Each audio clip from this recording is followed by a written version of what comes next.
xildhibaan Salebaan Nuur Warsame Food oo mudane ka tirsan golaha wakiilada Somaliland oo muddooyinkii u dambeeyay booqasho ku joogay qaar ka mid ah wadamada qaaradda Yurub ayaa xaflad loogu sameeyay magaalada Yafle ee wadanka Sweden. xildhibaanka ayaa waxaa xafladan ku maamusay jahliyada reer Somaliland ee degan magaalada Yafle ee wadanka Sweden. xildhibaan Food ayaa ka hadlay sida ay muhiimka u tahay in xildhibaanada golaha wakiilada Somaliland iyo shirgudoonkoodu ay ku dhameystaan arrimahooda golaha dhexdiisa, isagoo sidoo kale ka hadlay dadka mas'uuliyiinta ah ee warbaahinta isu mariya dhaliilaha. saddexdeen xisbi laakiin weyn dareensanaan in wax yar jiraan. waxaan walaalo ku faraynaa hadaan nahnay intayadan halkan fadhida iyo inta maqan iyo inta ima doontaanba in aad walaalo si yaro wanaagsan dalkiina maamushaan, si yaro fiican oo degan dalkeeni wax qalaasan ka jira ka taagan aad ka yara dejisaan. Foodna waxaan u leenahay ilaahay xilka idin ku asturo hana kugu gargaaro xilka lagu doortay nabad qabna kugu geerulkii aadna waanu kugu mahadnaqaynaa booqashada soo booqatay. xagga Somaliland waa run xisbi buu ka soo baxay, laakiin haddana dadkiisu xisbiyada dhan bay ku kala jiraan. kulmiya fadhiya, wicid baa fadhiya, wadani baa fadhiya. ceebna maaha taasi waa systemka ay Somaliland ku dhisan tahay. xildhibaan kale oo kulmiya hadduu yimaadana waa la soo dhaweynaya, ku wicid hadduu yimaadana waa la soo dhaweynaya. Somaliland de waa meel ku caano maashay in wax kasta oo yimaadaba ayadoon cidina ogaan si fudud loo dhameeyo. warwarna kama qabno in wax ka yimaadaan kuna farimayno sababtoo ah warwarba kama qabno. Somaliland alxamdulilaahi rabbil caalamiin, yani Soomaalida shanta ayay u tahay tusaale, waxay u tahay ku dayasho. hadday tahay siday wixii yimaado u xaliso, hadday tahay siday wax u maamulato, hadday tahay siday wax u doorato, waxaan u maleynayaa inay Afrika hogaamin doonto. waxaan doonaynaa inaad fariinta haddaan dahanahay bulshada reer Yafle Somaliland ee Yafle ku nool aad naga gaarsiiso adiga iyo xildhibaanadii kale ee doorashadii dhawaan ku soo baxayba, inaanu amal badan iyo rajo badan aanu ka naawilayno inaanu isbedelka wadanka ka dhacay ee horumarka ka yahay madaxweyne Muuse Bixi Cabdi aan hore loo sii wado. waxaanu aad iyo aad waliba u bogaadinaynaa taliyaha booliiska oo waad aragteen isbedelka iyo cadaaladda Somaliland ka jirta inta badan. hadda sanad walba Cabduraaba Somaliland u kaco, sanadkan Cabduraabaha u kacay waa Aadan Xaaji Cali. marka Aadan Xaaji Calina waxaanu doonaynaa inuu arrinta ka fiirsado, aanu ku degdegin go'aankaas baarlamaanka marka horeba khilaafku ka yimiye oo baarlamaanka dib ugu celiyo. waxaan doonayaa caawa in aan halkan ku soo dhaweeyo Salebaan Nuur Food, xildhibaan Salebaan Nuur Food oo nooga yimi wadankii. dad badan baa hortay hadlay, waan haraynaa looma hadlo, laakiin kelmadayda aan maanta halkan ka odhanayaan Salebaan ama sii farayaa waxa weeyaan Salebaan maanta wuxuu joogaa saddexda dhardhaar ee ugu muhiimsan Somaliland mid ka mid ah,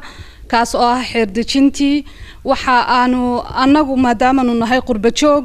qurba waa dareen ku joog. waxa halka ka socdo dhanna waanu la soconaa. dunidu hadda waa xaafad. waxaan doonaynaa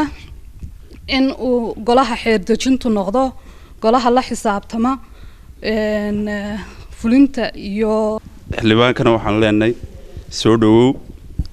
anagoo ku hadlayna magaca dhalinyaradan ka timi safarka soo gashay ee ka timi magaalada Fastaros ee ilaa halka u soo martay inay xildhibaankoodii soo arkaan soona dhaweeyaan. farxad weyn bay noo ahayd inaan la kulanno xildhibaankayagii. marka xildhibaan waxaan ku leenahay soo dhawow, marna abti soo dhawow. bulshada halkan ay soo timi soo dhaweynta xildhibaanka xildhibaan Food.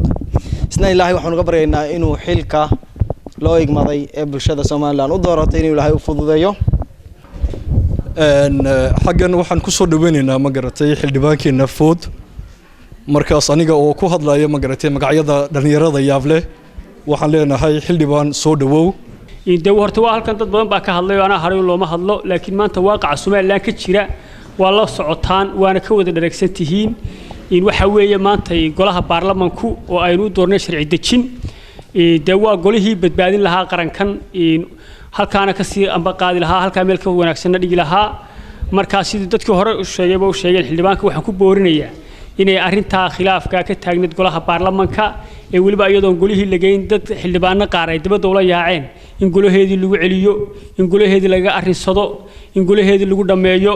waanaanu ognahay isaga rag kaloo badan la soo doortayba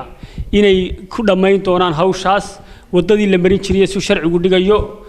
taasoo ah inuu golahu dee golaha la hor keeno golahu waajibaadkiisa ka guto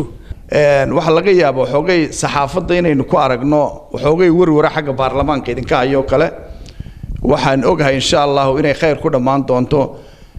waa fikrad waxa la isweydaarsaday waxa weeye fikraduhuna waxa weeye qof walba dhinac buu iska taagaa laakiin marka ugu dambaysa sharciga un bay timaadaa wixii maalintii dhaweyto kollayto media-huna uu ka qayb qaatay oo runtii aynu arkaynay warwar badan reer Soomaaliland ku furay waxaan qabaa insha Allah billaah kana si wanaagsan oo nabadgelyo inay ku dhamaanayso maxkamaday ku jirtaa waana laga wada war dhowrayaa golihii baarlamaankuna si wanaagsan oo qurbu shaqaynaya isugu yimaadeen mar walbana kollayto sharcigu waa midun laba maaha waana la isugu imanaya runtii laakiin sidaynu baarlamaanka caalamkuba ku arkayno waa la isku qabtaa fikrado badan oo la isku qabtaa way jiraan marka tuna intaas wax dhibaatooyin ugu jirtaa ma jirto waxyaabo ugu badan ee maanta Soomaalidaba haysata dhibaatooyinka ugu badan oo